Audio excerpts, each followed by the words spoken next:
सुप्रभातम बच्चों, आज हम 11वां पाठ पढ़ेंगे। पाठ का नाम है सावित्री बाई फुले। ये जो पाठ है ये एक ऐसी महिला पर आधारित है जिसने स्त्री शिक्षा के लिए बहुत ही सराहनीय कार्य किया, बहुत योगदान दिया। आइए ध्यान से पाठ को पढ़ते हैं। उपरि निर्मितम चित्रम पश्यत। उपरि निर्मितम, ऊपर बनाए हुए, चित्रम पश्यत, चित्र को देखिए। इदम चित्रम कस्याचित् पाठशाला वर्तते। इदम चित्रम, यह चित्र कस्याचित् पाठशालायाः वर्तते, किसी पाठशाला का है। इयं सामान्य पाठशाला नास्ति। इयं, यह, सामान्य साधारण पाठशाला नास्ति, पाठशाला नहीं है। इयमस्ति महाराष्ट्रस्य प्रथमा कन्या पाठशाला। यह महाराष्ट्र की पहली कन्या पाठशाला है।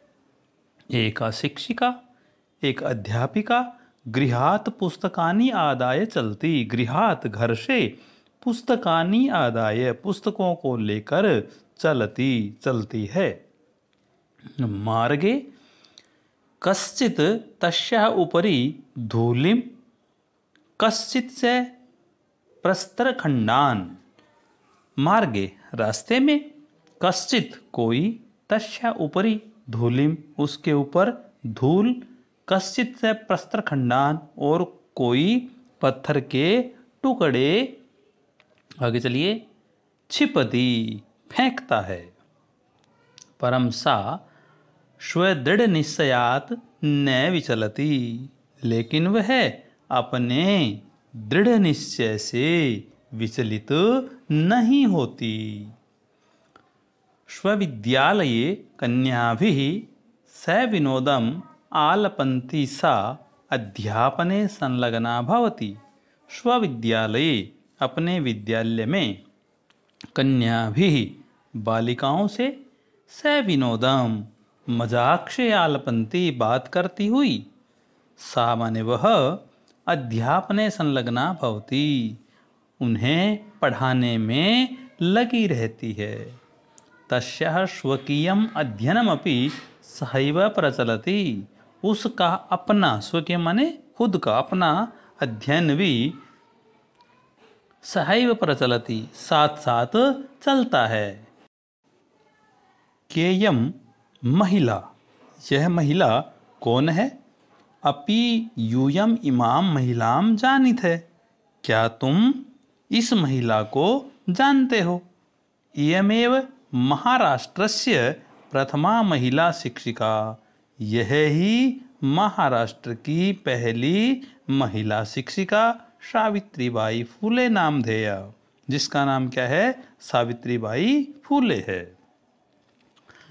जनवरी मासस्य तृतीय दिवसे 1831 तमे ख्रीस्ताब्दे महाराष्ट्रस्य नायगांव नाम्नि स्थाने सावित्री अजायत। जनवरी मासस्य, जनवरी के महीने में, तारीख क्या है?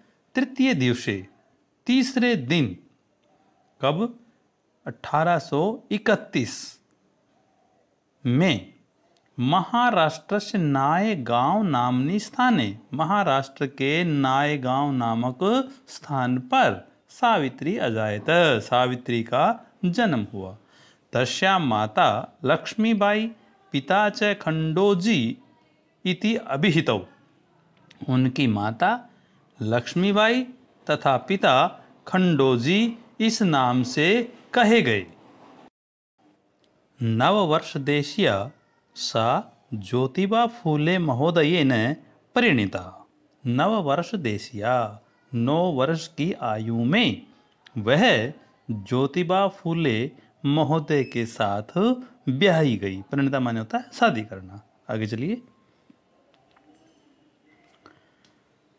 सोपि तदानीं 13 वर्ष कल्पः एव आसीत्। सोपि माने वह भी, तदानीम उस समय 13 वर्ष कल्पः एव 13 वर्ष का ही आसीत माने था। यतो ही सह स्त्री शिक्षायाः प्रबलः समर्थकः आसीत। यतो ही क्योंकि वह स्त्री शिक्षायाः स्त्री शिक्षा के प्रबल समर्थक आसीत, प्रबल समर्थक थे। अतः मन इसलिए सावित्र्याः मनसि स्थिता अध्ययनाभिलाषा उत्साहं प्राप्तवती। सावित्री के मन में स्थित जो अध्ययन की अभिलाषा थी वह भी उत्साहं प्राप्तवती, उत्साह को प्राप्त हो गई। इतः परम सा गृहम् आंग्लभाषाया अपि अध्ययनं कृतवती। इतः परम इससे पहले सा माने वह या उसने आंग्ल भाषा का भी साग्रहम आग्रहपूर्वक अध्ययनं कृतवती, अध्ययन किया। आगे चलिए। 1848 तमे ख्रीस्ताब्दे पुणे नगरे सावित्री ज्योतिबा महोदयेन सह कन्यानां कृते प्रदेशस्य प्रथम विद्यालयम् आरभत। 1848 में पुणे नगरे, पूना नगर में, कौन से नगर में?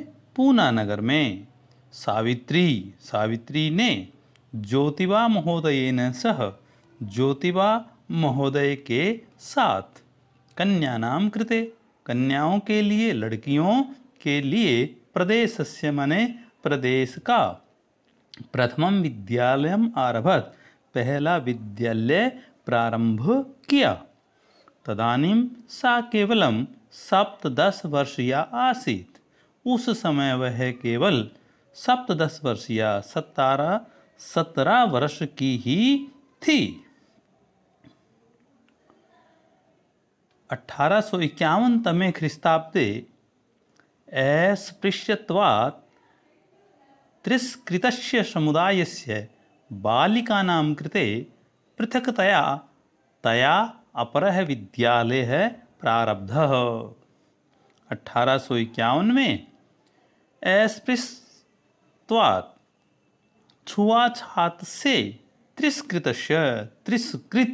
समुदायस्य समुदाय की बालिकानां कृते बालिकाओं के लिए पृथक्तया अलग से तया उसने अपर विद्यालय प्रारब्ध दूसरा विद्यालय आरंभ किया। सामाजिक कुरीतीनां सावित्री मुखरम विरोधम करोत्।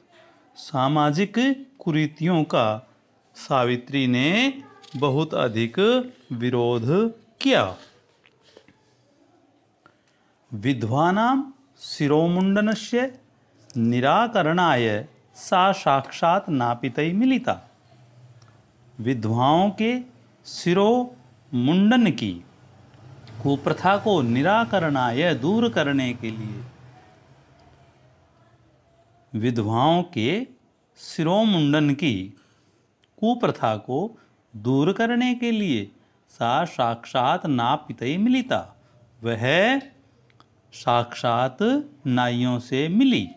फलतः केचन नापितः अस्यां रूढ़ौ सहभागिताम अत्यजन्। इसके परिणाम स्वरूप कुछ नाइयों ने इस रूढ़ि परंपरा को छोड़ दिया। एकदा सावित्र्या मार्गे दृष्टं यत कूपमनिक्षा शीर्णवस्त्रावृतः तथा कथितः निम्नजातीयः काश्चित् नार्यः जलं पातुं याचन्ते स्म। एक बार सावित्री ने मार्ग में दृष्टम देखा, यत माने की, कूपमनिक्षा कुएं के पास, शीर्णवस्त्रावृता फटे पुराने कपड़ों में, लिपटी हुई या फटे पुराने कपड़े पहने हुए। तथा कथिता निम्न जातिया काश्चित नार्यः, तथा कथित निम्न जाति की कुछ नारियां, कुछ स्त्रियां जलम पातुम याचन्ते स्म, पानी पीने के लिए मांग रही थी। उच्च वर्गीय उपहासम कुर्वन्तः कूपात् जलोद्धरणम अवारयन्, उच्च वर्ग के लोगों ने उपहास करते हुए कुएं से जल निकालने से रोक दिया। सावित्री एतत् अपमानम सोढुम ना शक्नोत्, सावित्री यह अपमान सहन नहीं कर सकी। सा तः स्त्रिय निज गृहम नीतवती, वह उन स्त्रियों को अपने घर में ले गई। तड़ागम दर्शित्वा एकथयत्, और उन्हें तालाब दिखाकर कहा, च यत यथेष्टम जलम नयत, जितना चाहो उतना जल ले लो। सार्वजनिकोऽयं तड़ाग, यह तालाब सार्वजनिक है।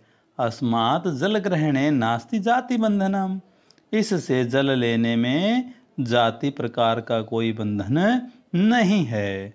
तया मनुष्याणाम सम्मानतायाः स्वतंत्रतायाश्च पक्षः सर्वदा सर्वथा समर्थित है। उन्होंने मनुष्यों की समानता और स्वतंत्रता के पक्ष का पूरी तरह हमेशा समर्थन किया। आगे चलिए।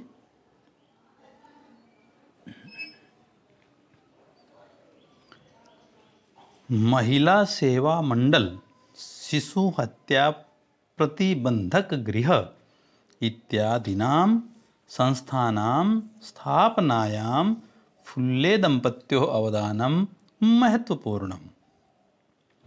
महिला सेवा मंडल और शिशु हत्या प्रतिबंधक गृह इत्यादि संस्थाओं की स्थापना में फुल्ले दंपत्ति का महत्वपूर्ण योगदान है।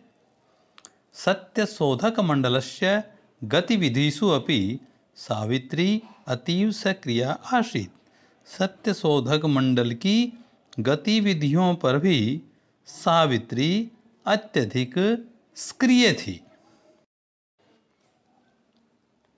अस्य मंडलस्य उद्देश्यम् आसीत् उत्पीड़ितानां समुदायानां स्वाधिकारान् प्रति जागरणम् इति।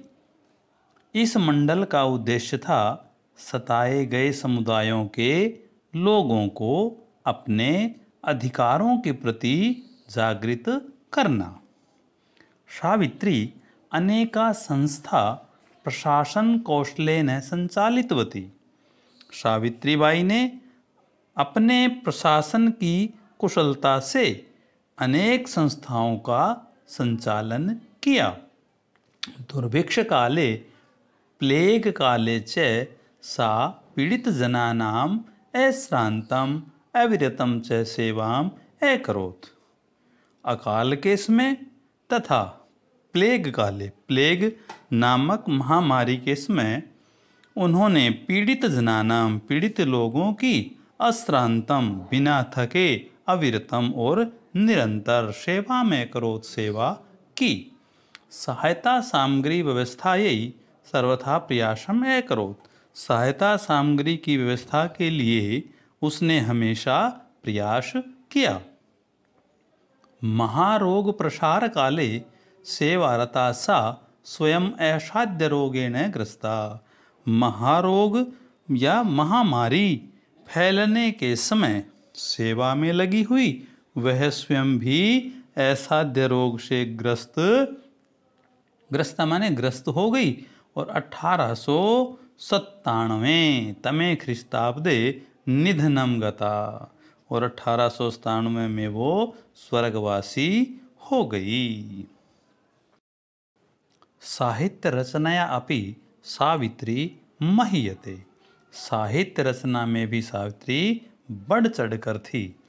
तस्या काव्य संकलन द्वयम वर्तते।